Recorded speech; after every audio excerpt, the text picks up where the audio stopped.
the shocks is bygones, particularly the political shocks, because we have a good constitution that stabilized the country politically. We have the Supreme Court that stabilized the results or nullifies the results, whatever way you get it. So we have overcome the instability, political instability in Kenya.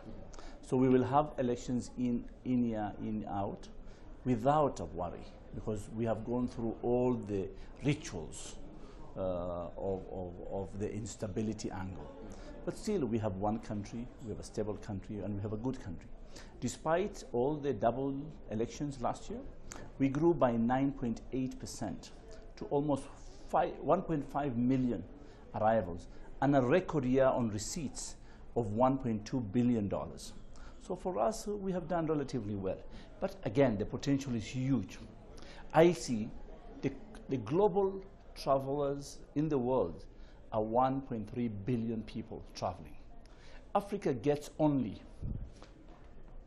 3%, 62 million visitors, and Kenya gets only 1.5 million. Yeah. In fact, my colleagues in Africa are shocked to see the numbers that Kenya are receiving, because they expect the numbers to be high. Our target for 2022 is 2.5. It's a bit ambitious, but I am optimistic. The source markets that I think there'll be growth, and I believe there'll be growth, one is the United States of America, because of the direct flights of KQ, New York, Nairobi. Second is China. Yeah. China currently is grown to 70,000, but I estimate in the next 2 years it will grow to 100,000. And then India. And then also the Central European countries, from France, Italy, all those countries coming to Africa. Right. And you're seeing that earlier on you mentioned the fact that we seem to be rigid as a continent to actually go the extra mile in sourcing new markets. Why do you think this is the case? It's a colonial hangover that we have, that we believe everything is European and everything is Western, instead of looking at other emerging markets. And then India is a good emerging market. China, Asia is huge, Southeast Asia. Yeah, and then central and eastern part of Europe and Russia. And these are markets that are interesting. But also, why should we think about tourists to be only from the first world and not think about tourists to be your neighbors? Our neighbors could be better tourists. Firstly, they appreciate and understand our circumstances. Secondly, it's not cheap. They have the resources to come and enjoy themselves on a vacation to Kenya. So we are developing a strategy for new emerging markets, that is China, India, and the USA, and Central Europe. And then the fifth one is Africa. Yeah. So let's spend a few minutes and talk about Kenya specifically, looking ahead, because you mentioned this ambitious plan. You have a blueprint for 2030. And the question would be, how now do you actually implement these things? What sort of strategies are already in place to ensure this is actually actualized? The blueprint identified 4 key pillars. We need to transform our marketing strategy and change to a digital marketing strategy. So booking portals, digital platforms needs to be maximized to bring the results that we're expecting for 2022. Right. Number 2 is infrastructure. And I've said it very clear, the government has invested heavily, from dueling of Malindi to Lunga Lunga Road, the dueling of Mombasa-Nairobi Road, the completion of the SGR Mombasa-Naivasha, and then eventually Kisumu, the road to Masai Mara. The roads all over the countries have been major improved. So all this infrastructure is the enabler for tourism. And finally, investments.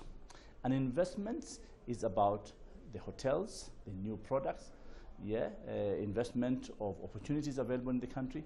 Not only about hotels, it's about creating the experience in the country. And the final point is product development. We need to have a product beyond a bed. We need to have an experience. We need to have a network that goes between Nairobi being not only a transit city, but a destination by itself. And that is the strategy we have for Nairobi. And then you can access Masai Mara, you can access Amboseli, and today you can use the SGR to go to Amboseli, to go to Savo, and vehicles are already parked at the station to take you to the lodges Right. From the train station. Right, quite an ambitious plan, but of course, much as this infrastructure is being made here on the ground, the major challenge still continues to be air transport, the cost of transport, especially linking African countries. You mentioned it in one of your speeches that it's actually difficult to travel within Africa. For example, South Sudan, that you actually quoted, $2,000, where a flight from Kenya to the United States is about less than $900. So from a ministerial position, policymakers' position, you had meetings with AU leaders. What sort of practical steps are being taken to change this?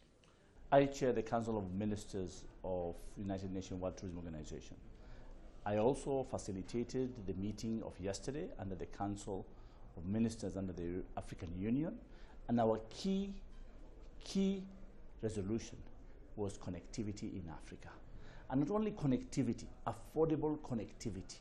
The minute we connect the continent, and I congratulate African Union for the single air market protocol that has been signed, as well as the open sky policy.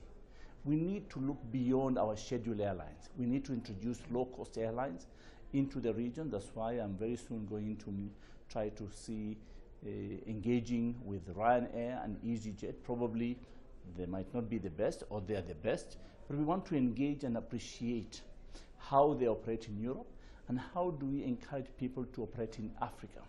And we are ready as Kenya to give incentives to low-cost airlines so that we can bring people from the region, but also outside the region. And with now the new technologies and with new planes that are coming in, like the 737 MAX and the NEO, these are the new products that can fly long haul, but also can become cheaper and fuel saving on fuel. So this can bring the cost down. But I see, if within Europe you can fly with $50 or $100, why can't we bring that model to Africa and open up Africa rather of focusing on national carriers? Right, but you cannot do this on your own, Minister. Definitely. This is where we have just started to discuss about it, debate about it, create a policy as a continent, not as a country, and then be able to encourage and give incentive to private sector to move it.